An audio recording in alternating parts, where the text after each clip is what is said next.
People have always looked up at the night sky with wonder.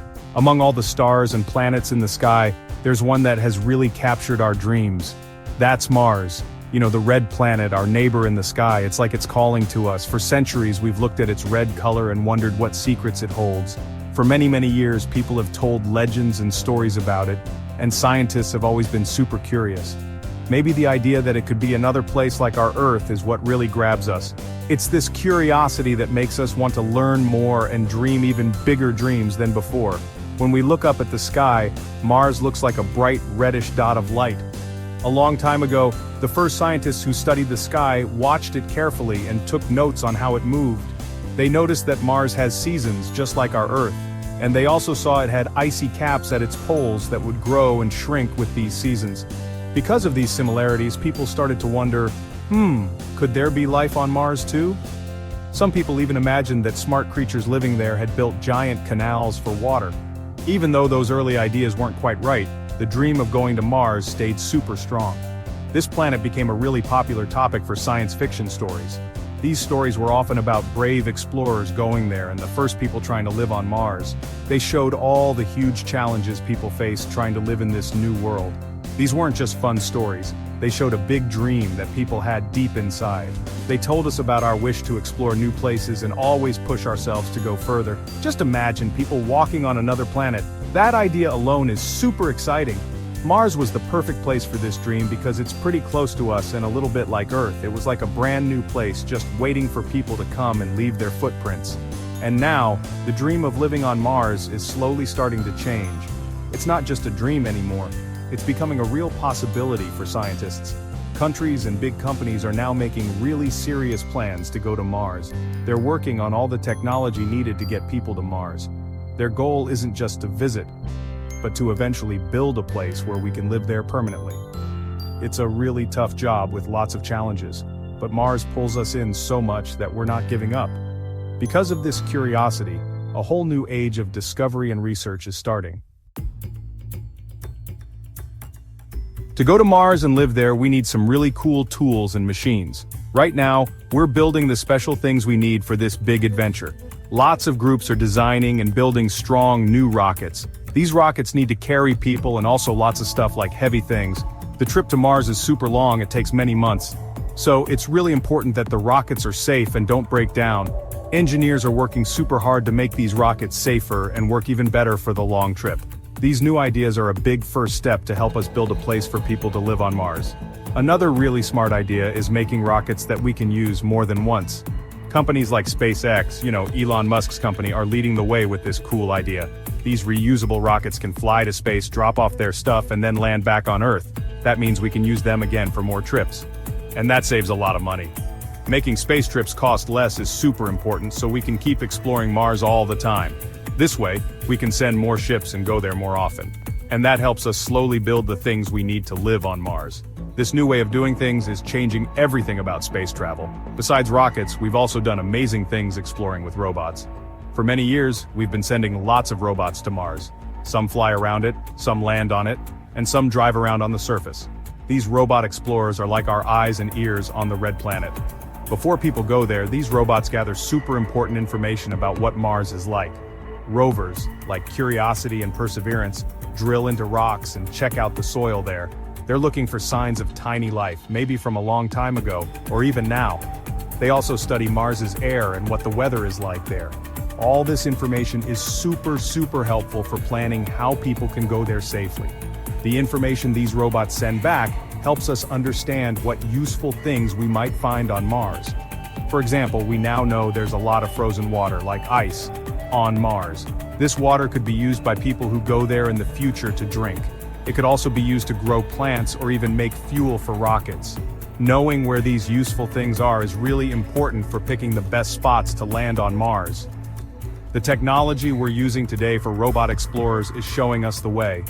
It's helping us learn how to survive and live on another planet, so far away from Earth. No matter how good our technology gets, living on Mars is going to be super tough. What it's like on Mars is super hard for people, and it's not a friendly place to live. One of the biggest challenges is Mars's air, or atmosphere. It's way different from our Earth's air. Mars's air is very thin, it has almost 100 times less gas in it than ours. Most of this air is carbon dioxide. That means there's almost no oxygen for us to breathe. So people there will have to live inside special houses, or wear special spacesuits when they go outside. So if we want to build a town or city on Mars, this will always be a big problem. Gap 2s. Another big danger on Mars is too much radiation. Our Earth has something like a strong shield around it, we call it a magnetic field. And we also have a thick atmosphere or air. These two things protect us from harmful rays from the sun and dangerous radiation in space. But Mars, sadly, lost this protective shield, its magnetic field, billions of years ago. And its super thin air doesn't give much protection against these dangerous things either. So, astronauts living on the surface of Mars will get a lot more radiation. This really bumps up their chances of getting sick with things like cancer. Finding ways to protect people living there from this radiation is super important if we want to stay on Mars for a long time. Another big problem for people going to Mars is finding food. And not just any food, but food they can always get. Always bringing food from Earth is super expensive, and it's not easy either, especially if you plan to stay there for good. So people who will live on Mars in the future will need to grow their own food there. They call Mars's soil regolith. But this soil doesn't have many of the good things that help food grow in Earth's soil. Also, it has something called perchlorates in it. This can be harmful to both people and plants, it can be poisonous. So maybe we'll need to find different ways to farm, like farming without soil. That means growing plants without soil, like in special water that has nutrients, or growing them with mist. There is water on Mars, but most of it is ice. We'll have to be very careful with this water. To melt this ice and clean the water, we'll need to use a lot of energy and set up special machines, because people there will use the water for drinking, washing, growing plants, and maybe even to make fuel for rockets. There, we'll have to not waste anything, like water and air, and use them over and over again. Think of it like a closed box where nothing gets out. Figuring out what to do with trash will also be a tough job to solve. From the trash people make to broken things, we'll have to deal with everything. Living so far away from Earth is a really tough job. That's why we need to think about everything very carefully and plan ahead. Scientists and engineers are working really hard to find new solutions for these challenges on Mars. To deal with the radiation and the thin atmosphere, living spaces can be built underground. Digging into the Mars surface or using natural lava tubes gives us good protection. Or buildings can be made on the surface with 3D printers, using Mars soil called regolith. This local material can be turned into a kind of concrete. This also means we don't have to bring as much stuff from Earth. These habitats will need advanced life support systems to provide breathable air inside. These systems will constantly recycle air and water. To make oxygen, there's this really hopeful new idea called MOXIE. That's an experiment all about making oxygen right there on Mars. This instrument, tested on the Perseverance rover, was able to make oxygen from carbon dioxide on Mars. Making this technology bigger and better could provide breathable air for habitats.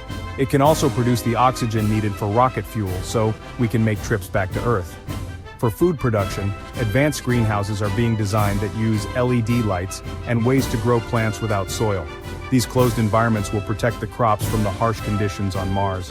The effort to build a colony on Mars is not just about solving technical problems. It's super important for the future of all people. Building a self-sufficient colony on another planet makes humans a species that lives on more than one planet. This is like a backup plan so humans can survive for a long time. If a disaster happens on Earth, like an asteroid hit or a major pandemic, having a place on Mars could make sure humans can keep going. This is a way to protect our species from sudden dangers that could pop up and put us all in danger. What's more, the drive to reach Mars and live there leads to new ideas and finding new things.